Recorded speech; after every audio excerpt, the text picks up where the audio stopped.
Let's start with how we're set up here. This is very different than the last time we were here in your home and talking. Walk me through why we need the closed captioning, how it works.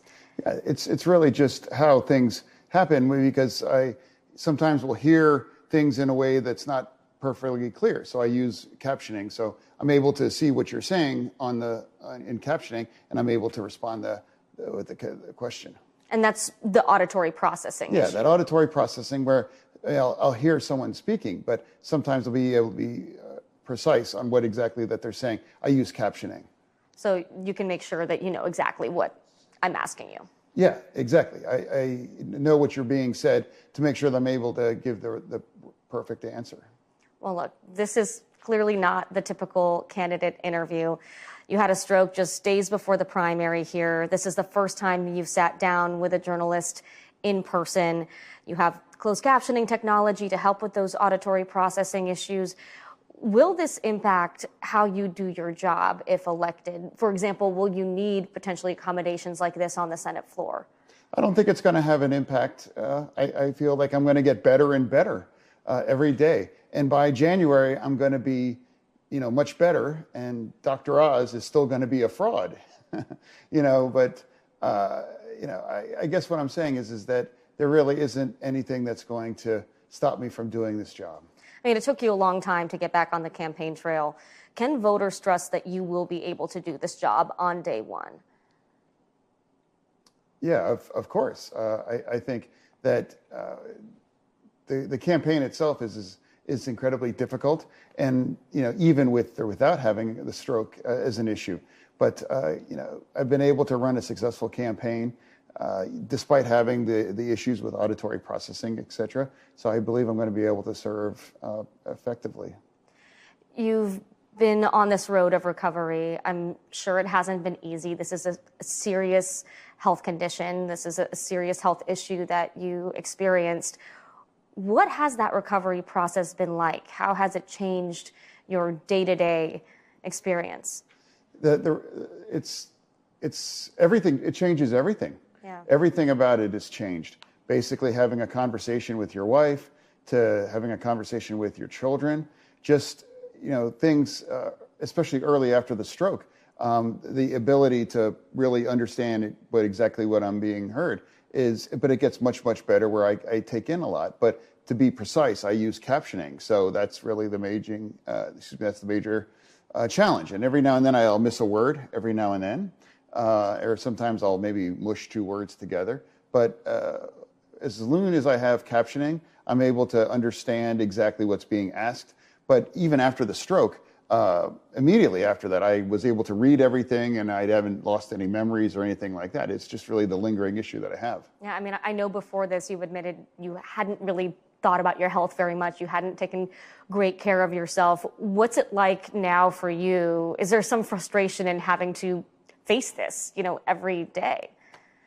It's not frustration. It's just a challenge, actually. And I always thought I was pretty emphatic. I think I was empathetic. That's an example of the stroke, empathetic. Yeah. I always thought I was very empathetic before having a stroke. But now after having that stroke, I really understand, much more kind of the challenges that Americans have day in and day out. So I think it's really reminded me that, one, how critical healthcare is, because healthcare saved my life.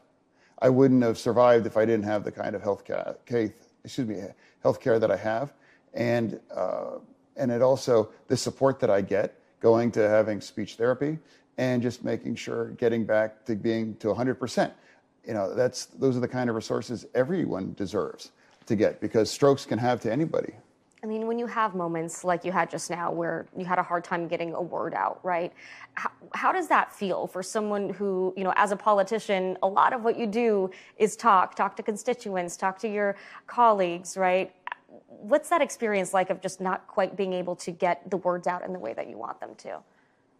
No, I don't think it was hard. It was just about having to be thinking more slower to just understand. And sometimes that's kind of the processing that happens. So you say you're on the road to full recovery, but right now, voters really have to take your word for it. We've asked for your medical records. We've asked to have a conversation with someone from your medical team, to interview your physician. You've declined those requests. Why? Well, I feel like we have been very transparent in a lot of different ways. When our doctor has already given a letter saying that I'm able to serve and to be running. And then I think you can't be any more transparent than standing up on a stage with 3,000 people and having a speech without a teleprompter and just being and putting everything and yourself out there like that. I think that's as transparent as everyone in Pennsylvania can see. I mean, respectfully, that letter from your physician, that was 6 months ago. You've talked to yourself about how this is a journey. The recovery process can be up and down. Don't voters deserve to know your status now? As I said, being in front of thousands and thousands of people and having interviews and getting around all across Pennsylvania, that gives everybody and the voters decide, if they think that it's really the issue. But the voters aren't doctors, right? I mean, look, you have styled yourself as the no bullshit candidate, right? It's why a lot of people are drawn to you. Sometimes that's easy, and sometimes, like in moments like this, that gets tested. So why not follow through on that and be fully transparent and release all of that information? No, and I said I am putting everything tested. I am being out and being tested day in and day out. And if my doctor teams already said that I'm fine and I'm ready to go on that, then I'm not really sure that's much more beyond transparent. But we're taking your word for what your doctors are telling you, right? We haven't heard from them in months. Well, I mean, if they believe that I was ready to do that, and I've been able to successfully do that kind of campaigning, I think that demonstrates what they've said in their opinions were actually pretty accurate. And I know this is a tough conversation for you to have, but look, this isn't without precedent, right? In 2012, Senator Mark Kirk of Illinois suffered a stroke during his race. After some pressure, he released records. You've been called on by the Washington Post, the Pittsburgh Post-Gazette, the New York Times. There are a lot of folks asking for this, so why not release the records? As I said, I feel like, I've been very transparent to the point of what voters could make the decision on whether I'm fit to run or fit to serve. In what way do you think you've been transparent? As I said, I put out an evaluation of my medical team, and I've been campaigning and going around everywhere all across Pennsylvania in front of thousands and thousands of people. And I think they're able to make their decision. All right, and just to be clear right now, are there any other symptoms or health conditions that you have not disclosed? I'm sorry, no, I don't, in terms of the auditory processing and things like that. In terms of any symptoms related to the stroke or any other conditions, you hadn't disclosed the AFib you were diagnosed with 5 years ago. Is there anything else that is in your health record, any other conditions or symptoms that you have not told voters about? As far as I know, yeah. As far as you know, there's nothing else? Yeah, I don't think so. All right. You've got a debate coming up in a couple of weeks. There's been a lot of debate about the debate. Are you committed to showing up on October 25th to debate your opponent no matter what happens? No, I'm not concerned. I believe that's another opportunity to be transparent, and people can make their own decisions, during the debate. Sorry, to clarify, are you committed to showing up on October 25th, no matter what your opponent says or does? Well, yeah, of course I'm going to show up on the 25th. How has your prep for a moment like this changed from the primary? Considering the auditory processing issues, some of the issues with speech, what has the prep been like? And are you confident going into that debate? It's going to be basically the same kind of prepping as it would be for any debate, except I'm just going to make sure that we have captioning included in all of it. How have you been preparing, though? Practicing and figuring out the technological issues. So you've acknowledged your race is very close. Josh Shapiro, who's running for governor, is sort of running away with his race, which indicates that there might be some voters who are thinking about voting for Shapiro and voting for Oz. Why do you think that is? I think that the difference in there is that we've had over $20 million unload on us in the last 5 weeks. So of course that's had an impact on the race. And Fox News has all ganged up on us, and every night, in fact, more than every other of the candidates combined, actually, and that's a truth. So that's changed the dynamic there, too. When the other opponent, Doug Mastriano, hasn't spent any money or any commercials or any kinds of back. So of course that really reflects the dynamic, to be honest. So with that, I mean, how confident do you feel about your ability to clinch this thing?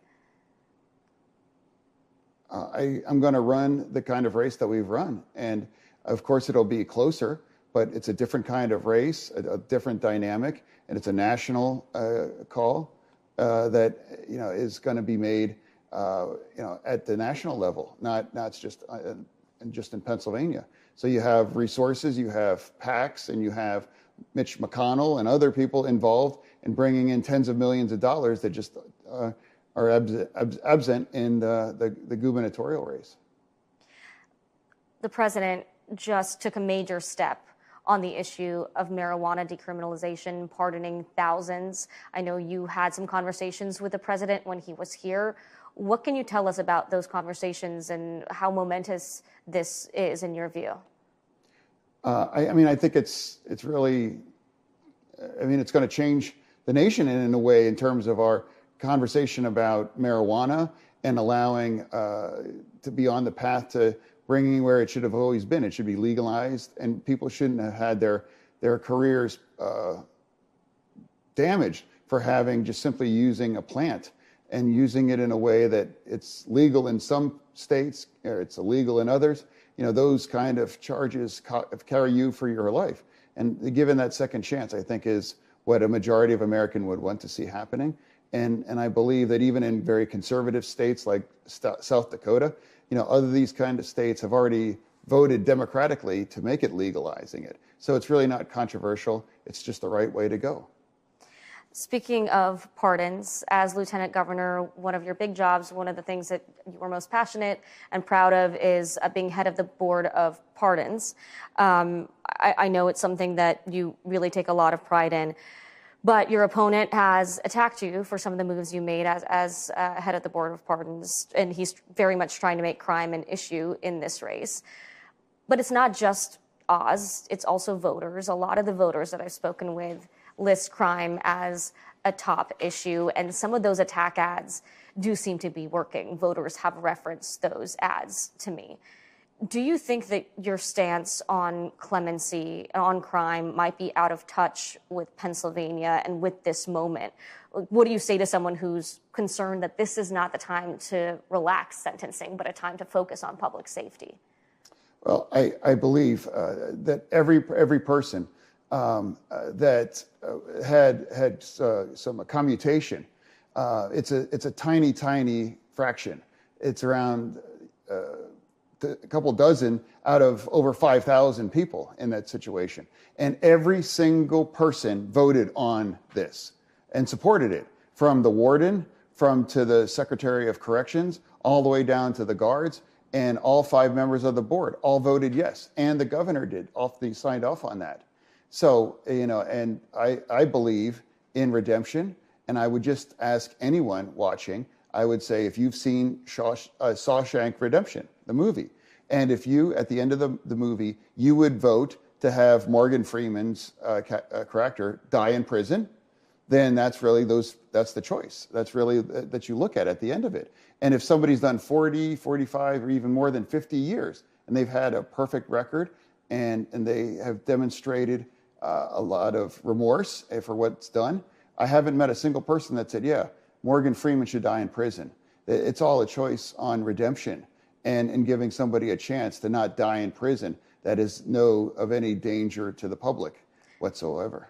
But it's a little bit about priorities, right? And for voters who say, I'd rather prioritize the safety of me and of my kids in and around Philadelphia than prioritizing clemency or lower sentences for criminals. What do you say to those voters? Well, I actually have a record in fighting crime. As mayor of Braddock here during 4 terms, Braddock has a significant gun violence issue, and I ran for mayor in the first place to be a mayor to fight crime violence. And we went 5.5 years without a murder in town. And we made it effectively by partnering with the police and the community. And we funded the police. We funded the police and created a strong partnership between the police and the community. So I'm the only candidate that I'm actually running on my record on crime, whereas Dr. Oz has never done anything about crime except going around and running a bunch of commercials lying about my record. But what's true is that during my time as mayor, I stopped the killing here. Do you think Democrats have messed up on the issue of crime? Have they hurt their chances because of the defund the police movement, for example? I don't support the fund, nor I ever have. And so, it's not really relevant to me in this race because I've been a strong proponent for the police and worked with a police department for nearly 14 years. Do you disagree with how your party, though, has handled the issue of crime? I'm only going to react to how I handled it and what I've always believed and what I've done. Speaking of crime and the topic of drugs, Republicans in Congress want to make it easier to put fentanyl dealers in prison by reducing the quantities needed for a mandatory minimum sentence. Given Pennsylvania's devastating problems with opioids, would you co-sponsor that? Well, no, fentanyl, should be more stiff. Absolutely. I mean, that's an incredibly deadly drug. And I agree, we have to make sure that if you are a dealer and you're putting this kind of poison in the community, they have to have stiff penalties on that. They don't have any business being on the street. So would you potentially co-sponsor and reach across the aisle for this bill? I'd have to see what's in front of me when it's there. But the bottom is that being an addict, we haven't been able to arrest our way out of, to the addict. But it's actually the pushers and the dealers. That's a completely different issue. And they deserve to be in prison. On the issue of abortion, this is something that has really rocked the political world, changed a lot of political dynamics. But do you worry potentially about over-indexing on the issue of abortion and not focusing enough on issues like the economy and inflation that voters consistently list as top concerns? No, I mean, abortion is incredibly important, and it's being very energizing by the electorate. I mean, that's a basic race, I believe, for the last 50 years, and Americans have been outraged, and they believe that their choice belongs with them, and not with Dr. Oz or the Republicans, or they need Roe v. Wade, and I support that it belongs with a woman. And inflation is impress. I mean, it is a big issue, but at the end of the day, it is a tax on working people. And at the end of the day, we believe that we have to make more things in Pennsylvania and in America. And we need to stand up and push back against corporate greed. And we need to be in touch with how the average day of a Pennsylvanian is, what their life is, compared to my opponent has no idea what inflation is in terms of what it feels like and what it really and how it manifests itself. But our campaign is running on it, and I'd like to point out too, polls have showed every issue from crime to the economy and everywhere down the line have all voted in that poll that they trust my approach and the way I look at it more than they do with Dr. Oz. They trust your approach more. Is that what you mean to say? Correct, yeah. On the issue of abortion, I just want to clarify your position there. Do you believe that the government should be able to set guardrails on abortion, or do you believe that this is a decision that should only be made between a woman and her doctor? I'm saying that Roe v. Wade should have never fallen, and that should be codified into law. That's my answer on it, and to be absolutely clear. But you say you want to codify Roe v. Wade, which protects a woman's right to abortion before viability, but allows states to enact abortion restrictions after that. So do you want to codify Roe v. Wade, or do you want to leave the decision just between a woman and her doctor? I don't know how much clearer I can say. Roe v. Wade. Roe v. Wade. That's the way it should have been. That's the way it was for the last 50 years, and that's the way it should be. And we should, and I would vote. And I would vote to get rid of the filibuster and deliver that if I was a senator or that kind of a vote. John, throughout this interview, we talked at this house back in May. We interviewed you and Giselle.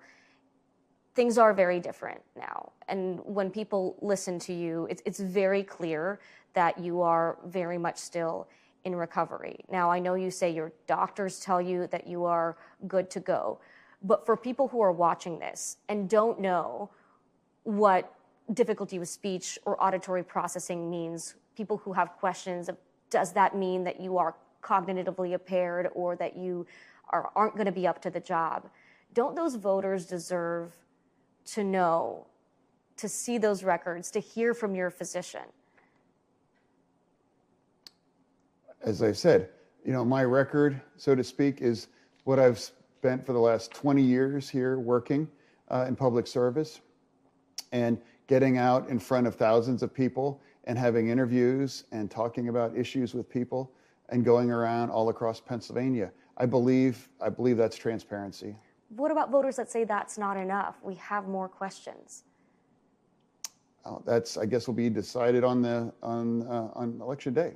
One of the in one of the op-eds calling for you to release your records, this point was made from Dr. Altman, who's a physician and writer covering health and political leaders at the Times for more than 50 years. He said politicians should realize that disclosing limited information about their health can make it more of an issue than full transparency. I know you're tired of answering these questions. Don't you think that if you just released those records and answered those calls, it would be easier to put this to bed? Once I said, I believe that having our doctors saying that we're fit to do it, and I have demonstrated my abilities and where I'm at, and I'm leaving people up to that choice. But we haven't heard from your doctors in 6 months.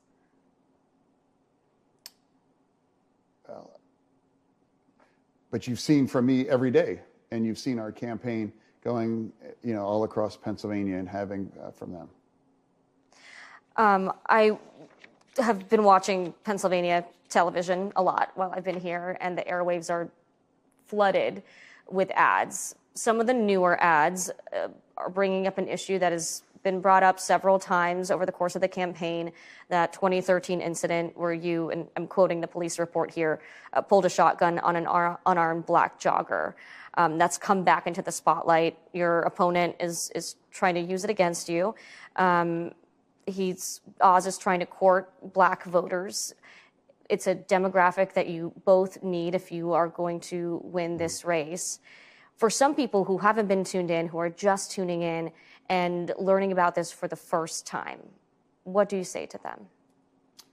It was discussed extensively during the primary and in other races that I've been in. It's been attempted by an opponents to turn it into an issue, and the truth is, the people of Braddock, a majority black community, they understood what that situation was about. Defending the community, acting as the chief law enforcement officer of the town, and the people had a vote on that in the primary, and winning all 67 counties. The people didn't believe that is being how it was being weaponized against me, and because that's not what was the truth. You've spent a lot of time on the west side of the state. You're just starting to spend more time on the east, and that's the area where, when I talk to voters, they're less familiar with you. In and around Philadelphia, you just made your first stop in Philly very recently since the stroke. Are you confident that especially Black voters in Philly are going to show up for you? And what makes you confident? I believe that our record, and I think people will turn out for us. Particularly, I have a committed record of working within the kinds of communities that have the issues that parts of Philadelphia has: economic justice, economic development, public safety, public education. All of these issues. I've always made my career about it, as opposed to somebody that lives in a gated mansion and have 9 other mansions, that has never spent any time in any of these communities or any of these places, never done anything about fighting against crime, just making empty rhetoric or lies about my record. Are you soft on crime? Of course not. I'm actually effective on crime, and I believe in second chances, and I've run on that record. I can't believe we're already talking about 2024, but of course it's the way of politics these days. Is Biden the best candidate for 2024 for Democrats? It's going to be determined on if I support Joe Biden if he runs in 2024. But it's his choice and his alone, and I would support him if he runs. I mean, the latest news here, OPEC just cut oil production, so gas prices are very likely to go up again. And it's something I hear constantly from voters: gas prices, food prices, but filling up that tank is really painful right now. You've called climate change an existential threat, but you've also walked back support for a fracking moratorium here in Pennsylvania, citing the need for energy security. So how would you work with colleagues in the Senate toward climate change legislation while also being pro-fracking? No, I never walked back through a moratorium. I want to be clear. The moratorium was until, and this was years ago, that they made the appropriate changes and regulations to make sure that they were, with the wastewater needed to be treated, because currently then at the time they were distributing it into the river without having it treated. And now that those laws were made, and then that's when it needs to be okay to continue on that. It was really an environmental issue there until we're properly treating the wastewater.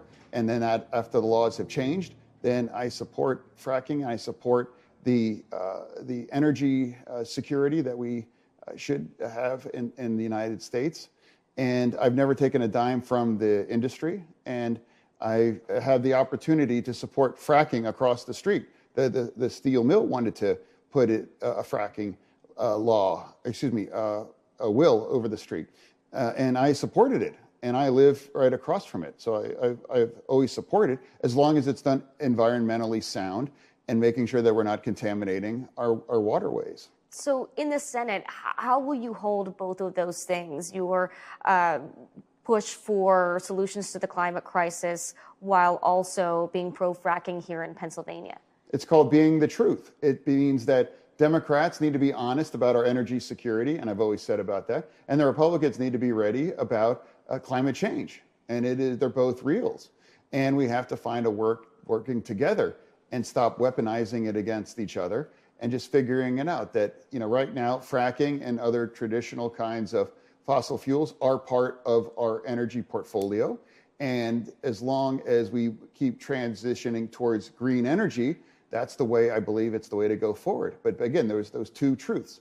Energy security is critical, but also climate change is also very critical. So is that an issue where you might break with your party if you were especially a 51st vote?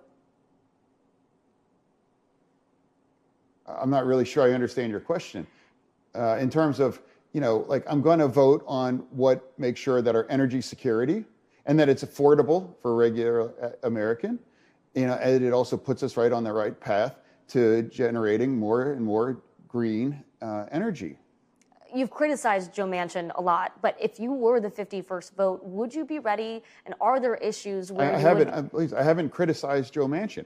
That, saying that how he votes, I would vote differently isn't a criticism, with all due respect. It's just saying how you vote is your vote, and I would vote differently, and that's not a criticism. Just saying, that's a different. Well, if you were the 51st vote, are there issues where you would break with your party? When it comes to core values like abortion or minimum wage, or that it's the union way of life, for that I would be that 51st vote.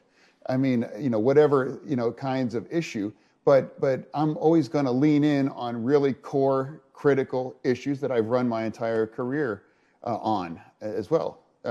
Not something that's theoretical. On the topic of abortion, I just want to briefly ask you about the news coming out of Georgia.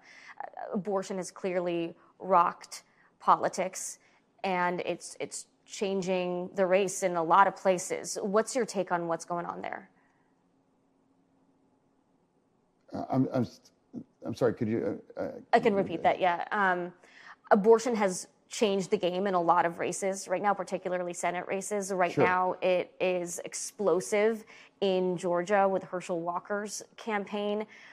What is your take on what's going on there and how Republicans are handling the issue of abortion? Well, they aren't handling it. That's the truth. Dr. Oz likes to make fun of me that I might miss a word, but he's missed 2 words, and that is a yes or no on the national abortion ban. And it's really a truth. Yes or no. Do I support that? And that's what I've consistently said is that it's a critical issue.